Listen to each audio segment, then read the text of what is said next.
Olá, meus amigos investidores, bem-vindos a uma aula especial da categoria Investimentos no Mercado Imobiliário Físico.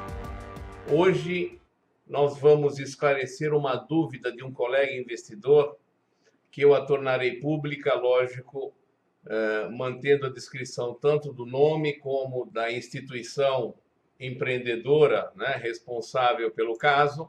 Faço questão de frisar de que esta apresentação será, além de esclarecedora, uma aula do conceito do que é um investimento em imóveis na planta, ok? Então vamos à dúvida do nosso colega HN de João Pessoa.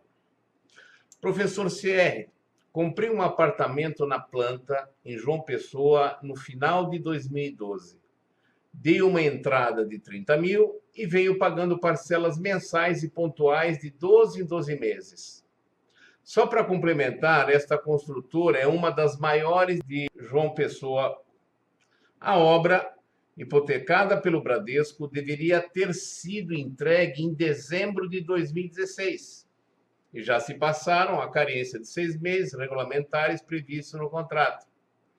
Veja que, pelo documento que me foi passado em anexo, em 2016, a obra já estava 80% pronta. Sem me atentar nos mínimos detalhes, eu, há 4 meses atrás, estava pronto para dar uma entrada de R$100 mil, juntados a muito custo. Mediante essa situação de atraso, eu não ofereci esta entrada. Pedi para a construtora me encaminhar por e-mail, explicando os motivos do atraso. Ela se negou a fazer isso e forneceu a justificativa apenas por telefone. Eu queria uma justificativa por escrito. Eu tenho um amigo que mora em João Pessoa e diz que a obra está andando, mas devagar.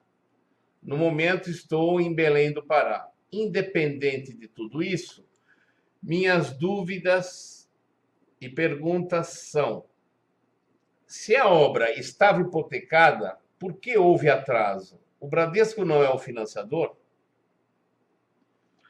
Se há atraso, como fica na prática os juros do saldo devedor? Não deveriam cessar, não é justo termos um desconto?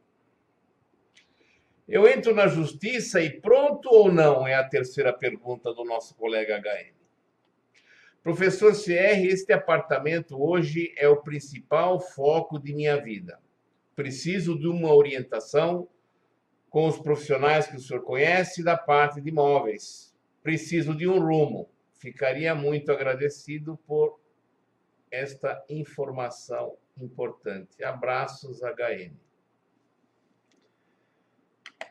Bom, gente, inicialmente eu gostaria de explicar o que significa investir em imóvel na planta.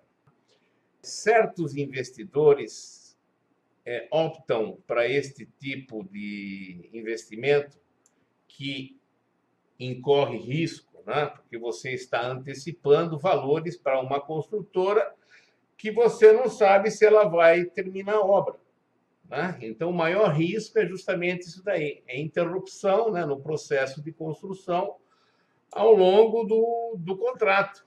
Tá? Pode acontecer algum procedimento, né? Pode ser uma construtora não idônea. Aqui em Balneário Camboriú aconteceu muito disso. Via em construtoras, ditas construtoras franco-atiradoras, né, de outras regiões assim, faziam permuta por área construída, tá certo? Derrubavam as casas ali, construíam a primeira, a segunda, a terceira laje, e faziam ofertas de venda na planta, né? Captavam o dinheiro e fugiam. Tá? Para o lado do investidor, tá? Ele entra nesse segmento de risco visando que uma oportunidade de venda no futuro, né? Uma vez a obra concluída, com o preço de mercado, sendo que ele estaria antecipando apenas com desconto, né, em torno de 30% a 40% do valor que seria vendido na época da entrega do imóvel. tá? Então ele compraria com preço bem barato, sabe? Que o primeiro segredo, né, do mercado imobiliário físico é comprar bem. Comprar bem significa bons imóveis e com preço bastante baixo. Então, o chamativo, né, para os investidores nesse segmento é o preço baixo, né, que normalmente as construtoras oferecem justamente por motivos de captação, porque ela, tá, ou tendo recursos ou não, né, principalmente não, né, porque hoje é difícil você ter uma construtora, por maior que seja, tenha capital suficiente para colocar integralmente numa determinada obra. Ela recorre, sim, ao mercado financeiro de crédito. E, para isso, ela precisa, na parte inicial, ela colocar recursos próprios para, né, a base inicial, a primeira, a segunda, as garagens, né, a terceira. Até acho que a terceira laje já é o suficiente para ela entrar no mercado financeiro de crédito, né, que o nosso amigo aqui chama de hipoteca. Ele chama erroneamente, porque hipoteca já é algo que não existe mais aqui no Brasil, principalmente no mercado imobiliário, visto ao trâmite judicial, né, muito grande, né, que demorava para a garantia real, né, ser repassada ao agente credor. Tá? Hoje em dia existe uma outra instituição jurídica que substitui a hipoteca, que se chama, preste muita atenção, alienação fiduciária. Tá? É usado aí no Minha Casa Minha Vida, nos contratos de venda de casas, venda de apartamento. O que é alienação fiduciária? Né? O agente credor, o banco, a instituição financeira que fomenta a construtora naquela construção. Tá? Aquele empreendimento ele fica alienado, ou seja, é a garantia real de que, se eventualmente acontecer algum problema de pagamento, tá, das parcelas aí mensais contratuais que ela fizer com a construtora, ela poderá judicialmente, de uma forma rápida, né, muito mais rápido do que acontecia na hipoteca, de recuperar o bem, pelo menos ficar com o imóvel do jeito que está, né, em seu poder. Tá? Isso é o que tem sido utilizado regularmente aí no mercado imobiliário, e a recuperação judicial das instituições financeiras é absolutamente rápida, tá certo? Então, o que poderá certamente ter ocorrido nesse caso? Tá? Quando uma instituição financeira fomenta uma construtora, tá, para elevar ali uma edificação, ela passa por um processo que é chamado cronograma físico-financeiro.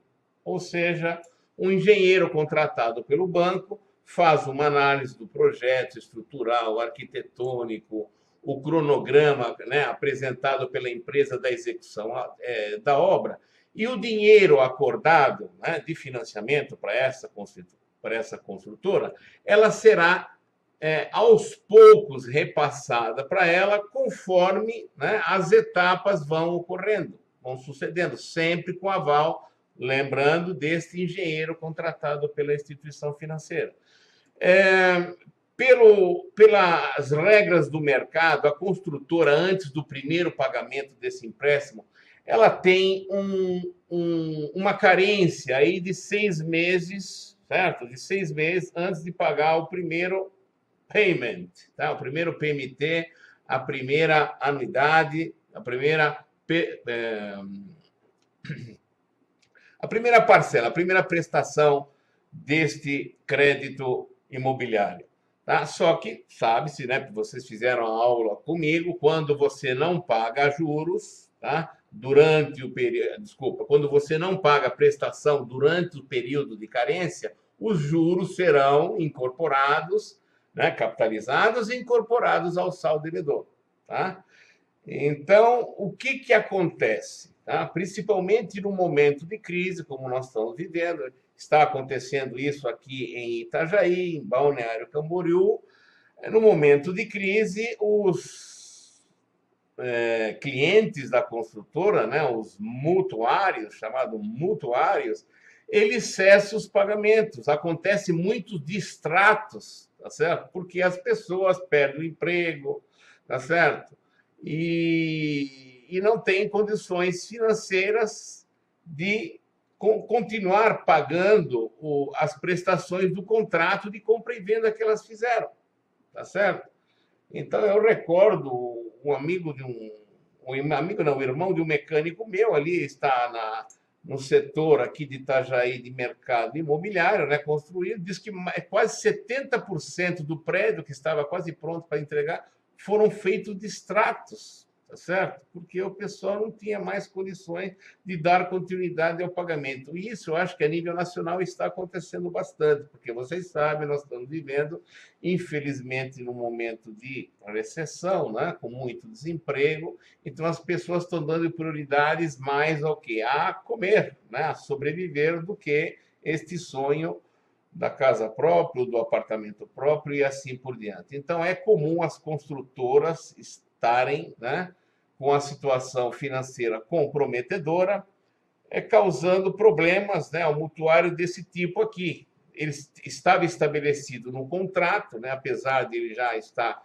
quase pronto, né, pela declaração aqui do nosso colega HN, a obra estava 80% pronta, mas finalmente está faltando. Então, por contrato, normalmente as construtoras colocam uma cláusula de uma carência assim, de 6 meses, né, para entregar a obra, justamente considerando certos intempéries, certos inoportunos que possam ocorrer durante a construção, ok? Então, no caso desse nosso colega, passou esses 6 meses, tá certo? 6 meses de extensão do prazo, né? Ou seja, a construtora tornou-se inadimplente para com o mutuário, né? Então, o que precisa ser feito? Tá? Esta é a primeira pergunta, sabe? Porque houve atraso, o Bradesco não é o financiador, já falamos sobre alienação fiduciária, o cronograma físico-financeiro. Tá, o que pode ter acontecido? Pelo fato de poder ter havido distratos dos mutuários com a construtora, né, entregando o imóvel, eu não quero mais, tá? Aí negocia-se o valor daquilo que já foi pago. Normalmente tem uma multa incorrendo aí, né, para o mutuário. Ou até mesmo problemas financeiros com a própria construtora, tá? Que ela não está conseguindo pagar esse compromisso com a instituição financeira, visto aos inúmeros distratos ou outros problemas que ela possa ter, e vencendo todo mês ali aquelas parcelas dos financiamentos, né? Do financiamento, que é distribuído em rata em parcelas, tá? Ele se torna inadimplente com a instituição financeira, aqui no caso o Bradesco. O que acontece? A instituição financeira para de dar aportes, tá certo? Enquanto ela não resolver, enquanto a construtora não resolver o ônus anterior, tá certo? A quitação daquilo, ou renegociação, né? Existem diversas formas ali de fazer o ajuste financeiro. Mas enquanto isso não acontece, não existem novos aportes, a construtora não consegue terminar a obra e fica emperrado o negócio. Tá? Vamos à segunda pergunta. Se há atraso, como fica na prática os juros do saldo devedor? Não deveriam cessar? Não é justo termos um desconto? Tá? Bom, a prática é o seguinte: a construtora ela vai continuando a cumprir o contrato, ou seja, continuar a cobrança, né, perante o que foi negociado, que foi estabelecido ali no contrato de compra e venda. Mas, havendo esse diferencial de não entrega do imóvel, isso é negociado caso a caso. Tá? Então, estabelece-se numa mesa de negociação, tá, o que deve ser pago em compensação, né, a esse ônus aí que ocorreu ao mutuário. Tá? Mas esse caso a caso, preste atenção, que é o complemento disso que eu vou falar, que está na terceira pergunta. do nosso colega. Eu entro na justiça e pronto ou não? Resposta simples e direta. Sim. Tá certo? Principalmente porque você se manifesta ali no final da sua explanação de que este apartamento é o principal foco da sua vida e preciso de uma orientação urgente sua, professor CR, por gentileza. Então, é prioridade, sim, tá? Entrar judicialmente com um processo contra esta construtora. Por quê?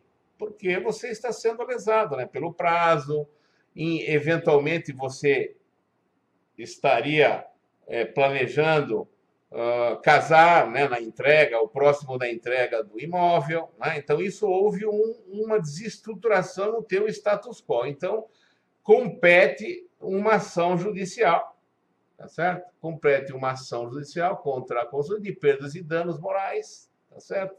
Que todo advogado do segmento direito imobiliário é especialista nisso daqui. Mas, inicialmente, tá? Se eu estivesse do seu lado, eu buscaria, em primeiro lugar, uma alternativa amigável. O que significa isso? Como ela não quis se manifestar por escrito, tá? Ou seja, você... porque uma vez que entra em processo judicial, aí, gente, aí é complicado, aí emperra, requer tempo e tem custos, tá certo? É complicado. Eu acho que o primeiro passo seria fazer uma notificação extrajudicial, tá certo? Extrajudicial significa não incorrendo o advogado e o Poder Judiciário, tá? Como é que você faz isso? Vou te dar um exemplo. Você diz que esta edificação é em João Pessoa, é uma capital da Paraíba, perfeito? Normalmente, as capitais têm universidades que oferecem cursos de direito, tá? E é normal, né, o departamento de direito dessas universidades, seja federal, seja particular, ter um fórum universitário. Tá? Aqui em Itajaí tem o fórum, porque na Univale, aqui de Itajaí, tem curso de direito e eles têm um fórum, né? Um escritório, onde professores universitários dão orientação ao público. E, dependendo do caso, eles podem impetrar, né, notificações extrajudiciais a custo zero, né, para você. Eu acho que a primeira alternativa seria essa. Você procura, né, na universidade aí da capital, né, João Pessoa, e verifica se existe algum fórum universitário, tá? Onde você esclarece isso tudo aí que você está me relatando, e eles certamente irão fazer uma notificação extrajudicial forçando ele a se manifestar. Então, o importante é o seguinte: se por telefone, tá, você não está satisfeito, você quer alguma coisa por escrito, e esse escrito tem uma credibilidade, uma força, porque tem um fórum, tá certo? Ou um advogado por trás, já dando um alerta para a construtora: olha, eu quero maiores esclarecimentos. Se não ocorrer isso, você sabe que eu vou impetrar uma ação judicial.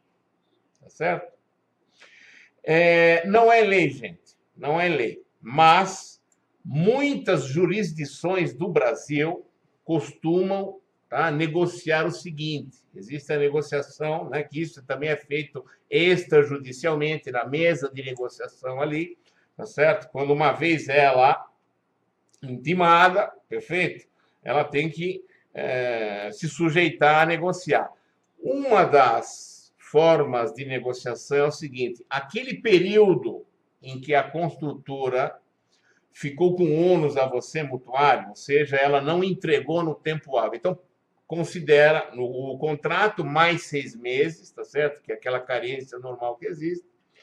Perfeito? Então, dali para frente, você poderá exigir aluguel, tá? Um aluguel médio do mercado, tá certo? Que ela deveria pagar para você justamente pelo ônus que ela causou a você. Isso é negociável facilmente, tá certo? que você vai colocar junto na mesa de negociação aqueles 100 mil, né? Que é justamente uma parcela que você não pagou mediante esse conflito aí que você detectou. Perfeito? Isso tudo, gente, de uma negociação amigável. Tenta isso, que é a melhor forma, tá? Se você não encontrar esse fórum universitário ali que te possa prestar esses serviços gratuitamente, não tem jeito, tá? É bom você procurar onde fica a OAB, tá? Que é a Associação aí dos Advogados do Brasil, aí no município João Pessoa, tá certo? Capital do estado. Procure e lá você vai tomar informações quais são os advogados ali próximos da tua jurisdição, aí aonde se encontra o edifício, advogados do setor imobiliário, tá? Aí você poderá fazer uma consulta, tá certo? E verificar aquele que mais se enquadra ao seu perfil, assim você utiliza ele como seu agente jurídico para lutar em seu favor. É isso. Pessoal, se vocês gostaram desse vídeo, eu ficaria muito satisfeito se vocês dessem uma curtida aí no nosso vídeo e se inscreva aqui, tá certo? Nesse ícone aqui que você encontra do lado direito do vídeo, que é toda vez que eu fizer um vídeo novo, um vídeo de relevância, um vídeo que vai fazer bem para a sua vida financeira, você vai ser avisado em primeira mão, tá? Então é isso, gente. Muito obrigado, sucesso, boa sorte e até a próxima!